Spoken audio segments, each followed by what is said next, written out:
Olá, sejam bem-vindos a mais um vídeo aqui do canal e hoje nós iremos trabalhar sobre o naturalismo no Brasil, que ocorreu ali no século XIX. Então, hoje nós iremos aprender o que foi o naturalismo.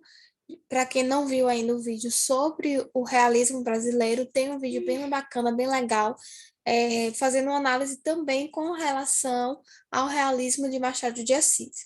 Então, o naturalismo ele vai estar no mesmo período, tá, do realismo brasileiro, mas vai dar outras características, vai ter outro contexto.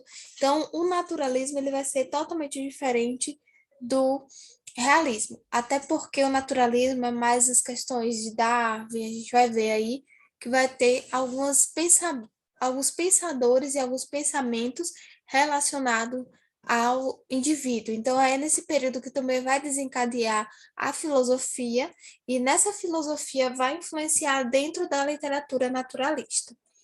Então, partindo disso, nós vamos ver aqui a introdução com um trecho aí de O Cortiço de Aloysio de Azevedo. Abre aspas.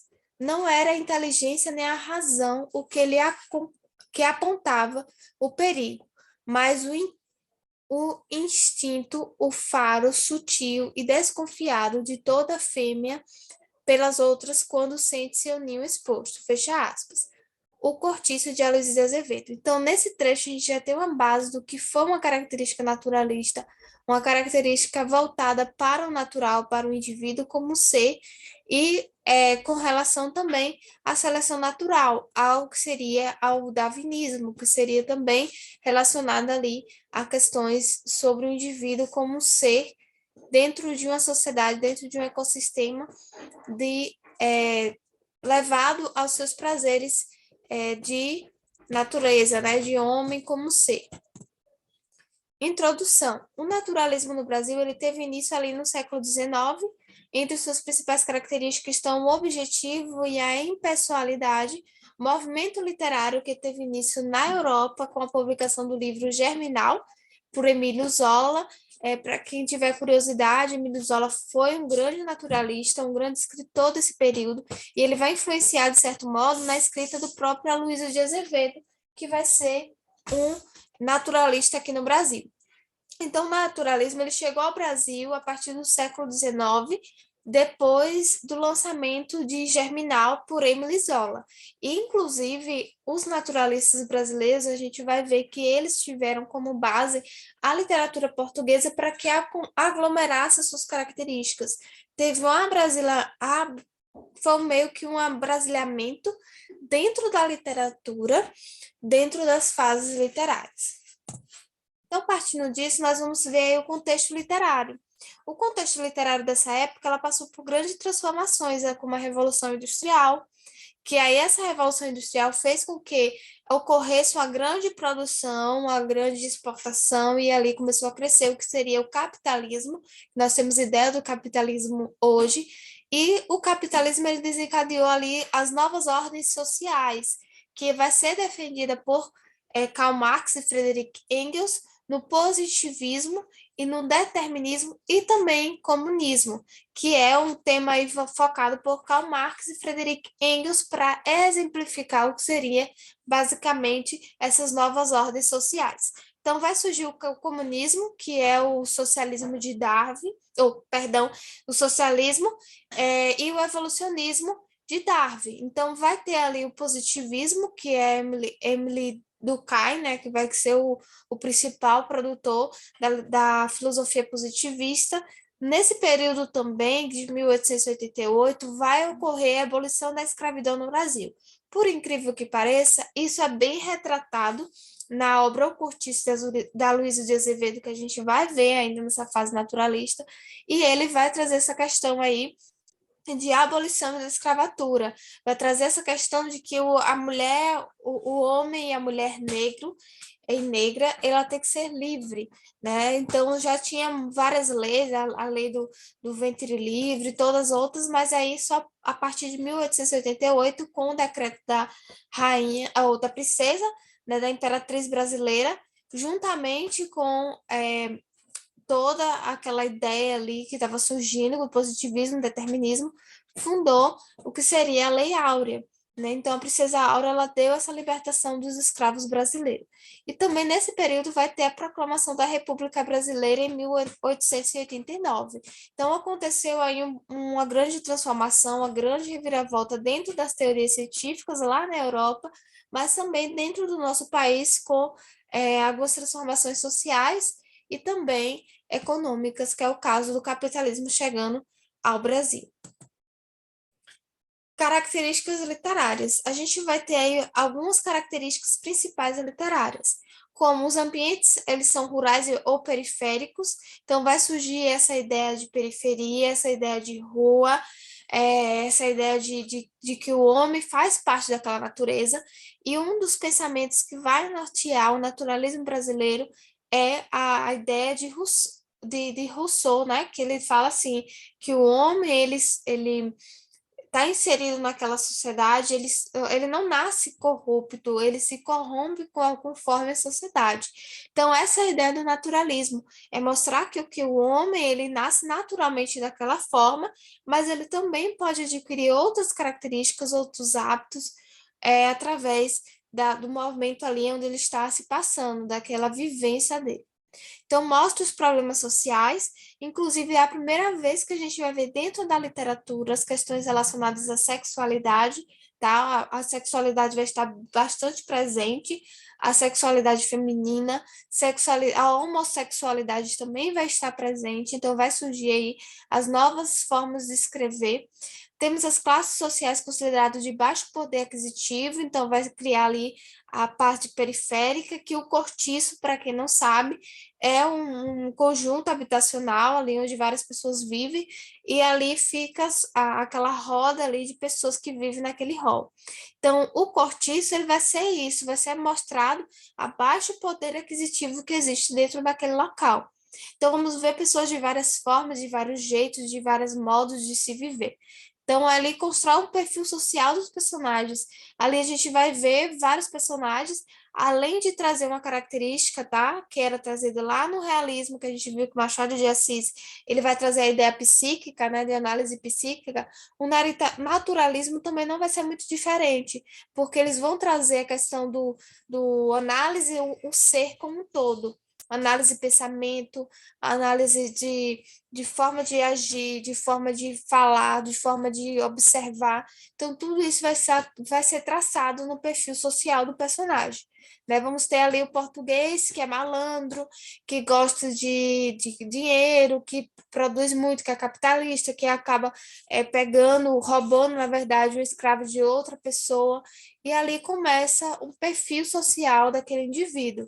E aí vai surgir várias outras, né? Vai surgir uma menina que é a Pombinha, ela vai ter a sexualidade dela aprimorada com o passar do tempo, e também vai ter ali a questão da primeira ciclo menstrual e tudo mais. Então, todas essas questões foram trazidas dentro de uma obra só. Então, a gente vê que existe tanto as características naturais, naturalista, que é a ideia filosófica e sociológica, mas também vamos ver outras questões que estavam relacionadas anteriormente ao realismo. Na verdade, que está relacionada ao realismo, que também está ocorrendo nesse período.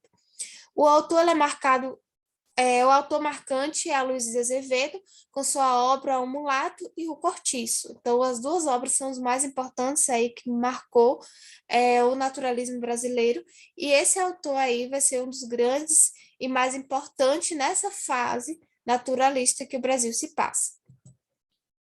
Autores, nós temos 4 autores distintos. O primeiro que eu coloquei aí, que foi o porta-voz do naturalismo, é a Luísa de Azevedo, com a obra O Cortiço. Em seguida, nós vamos ver o Inglês de Souza, com O Missionário. Depois, Júlio Ribeiro, com A Carne. E, por último, Adolfo Caminha, com O Bom Crioulo. E nós vamos ver também a primeira mulher a entrar dentro da literatura brasileira naturalista, tá? Vamos analisar agora um por um agora. O primeiro nós vamos ver aí a Luísa de Azevedo, que nasceu em 1857 e faleceu em 1913. Vamos analisar um trecho da obra dele, O Cortiço. Abre aspas. É esta, disse aos soldados que com um gesto intimaram a desgraçada a segui-los. Préstana, a escrava Mia, a negra imóvel, cercado de escamas e tristes de peixe, com uma das mãos empalmadas no chão e com a outra segurando a faca de cozinha. Olhou arretada para eles, sem pestanejar. Os policiais, vendo que ela se despachava, desembainharam os sabres. Bertoleza, então, erguendo-se com um ímpeto de anta brávia, recuou com um salto. E antes que alguém conseguisse alcançá-la, já deu um golpe certeiro e fundo, rasgando o ventre de um lado a outro. E depois embarcou para a frente, rugindo e esfocinhando, moribunda, num lamento de sangue. Fecha aspas, o cortiço. Para quem não viu a obra, que não teve contato ainda com essa obra de Luiz Azevedo, essa parte mais específica vai ser no momento em que a Bertoleza, que é uma escrava que foi roubada de um outro coronel pelo João Romão, que era um português, que veio para o Brasil e montou aqui uma filial. Ele tinha um bar e ali ele começa a fundar uma filial. Só que ele tinha a Bertoleza como escravo, que é uma Bertoleza, ela é uma escrava que era fugida e ele acabou roubando, de certo modo, ela do seu real coronel. E nessa história toda, ele descobre que ela fugiu. Nesse momento, o real proprietário, né, que antigamente os escravos tinham, os proprietários, que era o coronel, volta para buscar a Bertoleza. E nesse confronto de que ela com medo de ir, até porque esse coronel maltratava muito ela, fazia torturas e muitas coisas ruins, e ela na casa do João Romão, não, ela já se sentia mais à vontade, ela não era tão maltratada como antes. E aí ela, com medo de perder essa liberdade, de certo modo, entre muitas aspas, ela acaba indo ao encontro dos policiais e acabou esfaqueando ela sem querer. Então, essa é o fim de Bertoleza e é uma história muito complicada porque vai envolver o natural, como os naturalistas queriam mostrar, né, a natureza do homem, e também queriam mostrar o lado psicológico, o lado de análise psicológica dos personagens. Então, nesse trecho, a gente vê que ela é muito marcante por trazer a questão racial, né, de algo relacionado à escravidão, algo relacionado à negritude, algo relacionado às tradições, e também trazer algo muito importante, muito pesado, que é a questão natural. Né? Então, vai ter essas questões relacionadas ao cortiço. Aloysio de Azevedo. Então, a gente analisando a obra, às vezes pergunta quem é Aloysio de Azevedo. Ele é nascido em São Luís, no Maranhão, no dia 14 de abril de 1857. Aloysio de Azevedo era filho de D. Emília Amália Pinto de Magalhães e do vice-consul português, o David Gonçalves de Azevedo.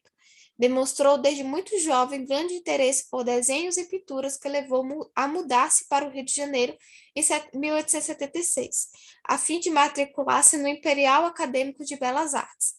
Para manter-se na capital, desenhava caricaturas para o jornal O Fígaro, A Semana Ilustrada, o Mequetrefe, o Zigue-Zague, também rascunhava cenas de romance. Então, aí é onde ele vai ter o primeiro contato com os romances, com o meio literário, e ele ali ele vai tomar gosto e começar a produzir a sua própria moda literária.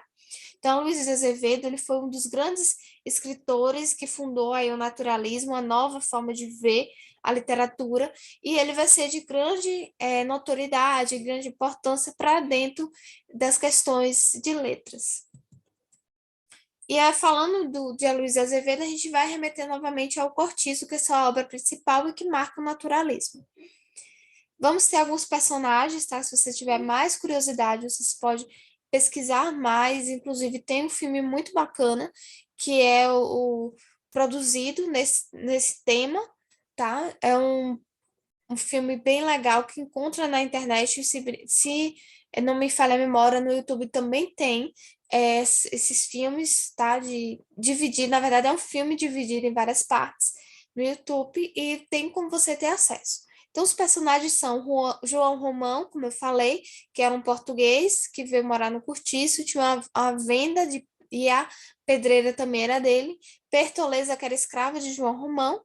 Miranda, que era um português burguês, casado com Estela, que vive do lado do Cortiço. Tem Estela, que era esposa e fiel.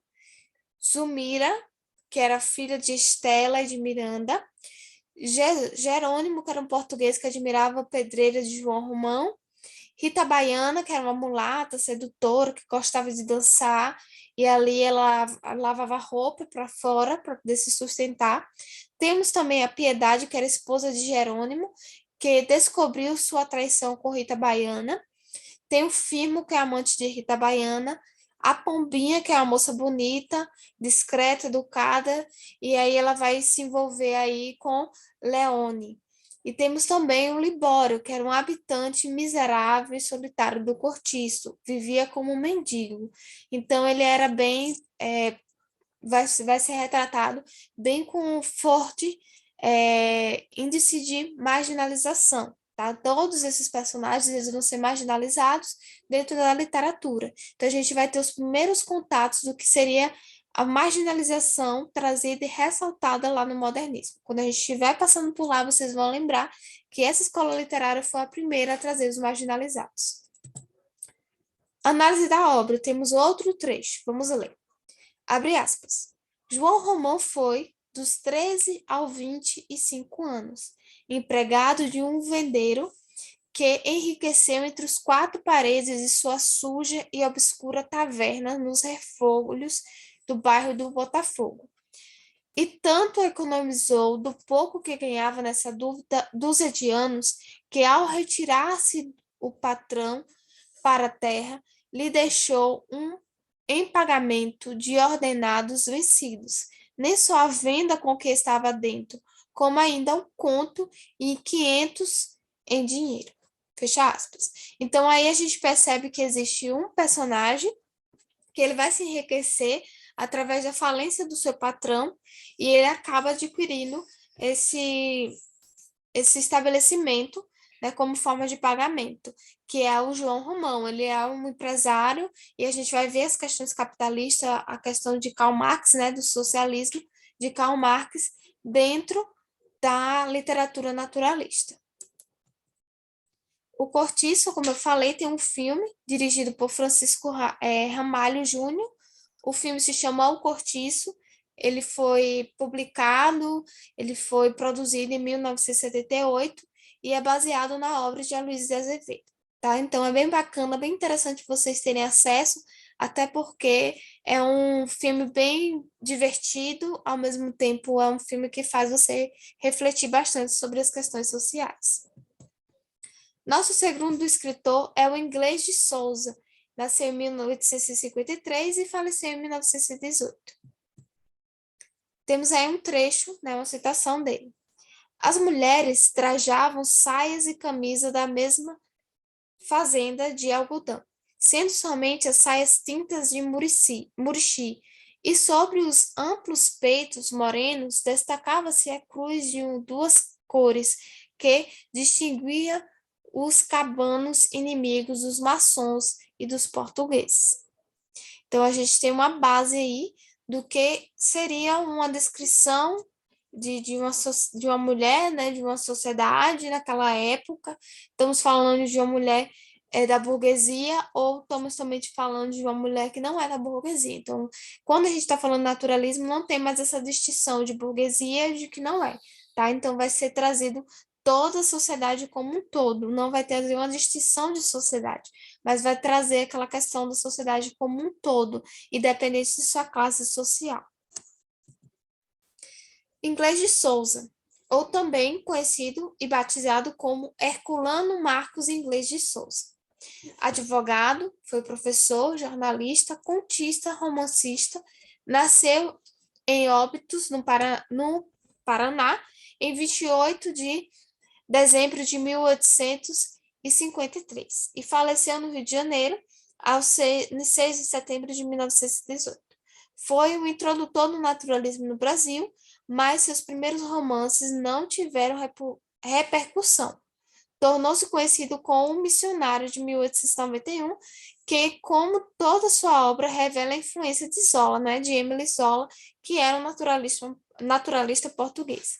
Nesse romance, ele descreve com fidelidade a vida numa pequena cidade do Pará, revelando agudo espírito de observação, amor à natureza, fidelidade e cenas regionais. Então, vai trazer questões aí diferenciadas, vai trazer o regionalismo.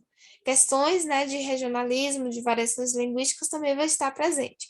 Não com tanta força, mas vão começar a aparecer nessa fase da literatura. Temos também o Júlio Ribeiro, que nasceu em 1845 e 1890. O Júlio Ribeiro tem a seguinte frase: o negro deu um corcovo e rompeu-lhe da garganta um berro de dor sufocante. Atroz, que nada tinha de humano, desmaiou. Então, a gente tem uma narrativa onde vai mostrar questões psíquicas, questões de sofrimento, de angústia, vai trazer o sentimento e também vai trazer uma questão social. Júlio Ribeiro, também conhecido como Júlio César Ribeiro Valgan, ele foi jornalista, filósofo e romancista. Ele nasceu em Pará, em Minas Gerais, em 16 de abril de 1845 e faleceu em Santos, em São Paulo, no dia 1º de novembro de 1890. É o patrono de número 24 da Academia Brasileira de Letras, ABLT. Deixou para vir a estudar na Escola Militar do Rio de Janeiro. 3 anos depois, interrompida o curso de militar para dedicar ao jornal e ao magistério.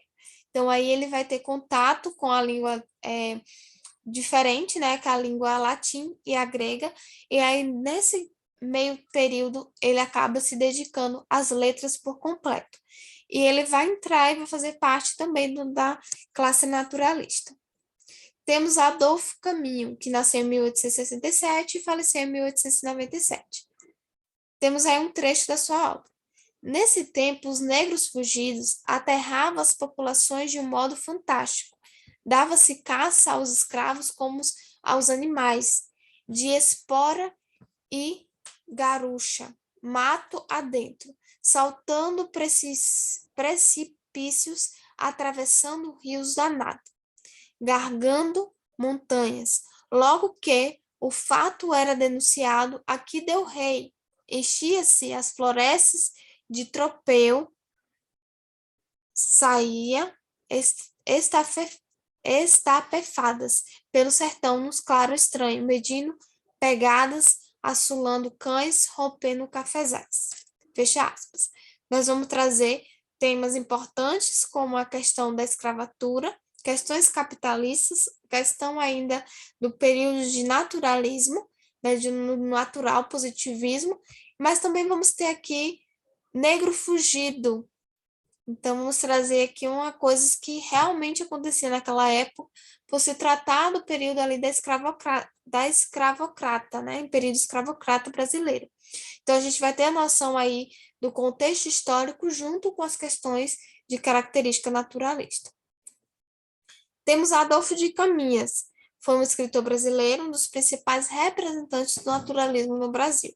Sua obra densa, trágica e pouco apreciada na época é repleta de descrição e perversões e crimes. Então, ele vai ser o primeiro escritor naturalista a trazer questões como crime dentro da sua obra. Então, para aquela época, era uma coisa diferente, era uma coisa inusitada, mas que ele vai trazer ressalva.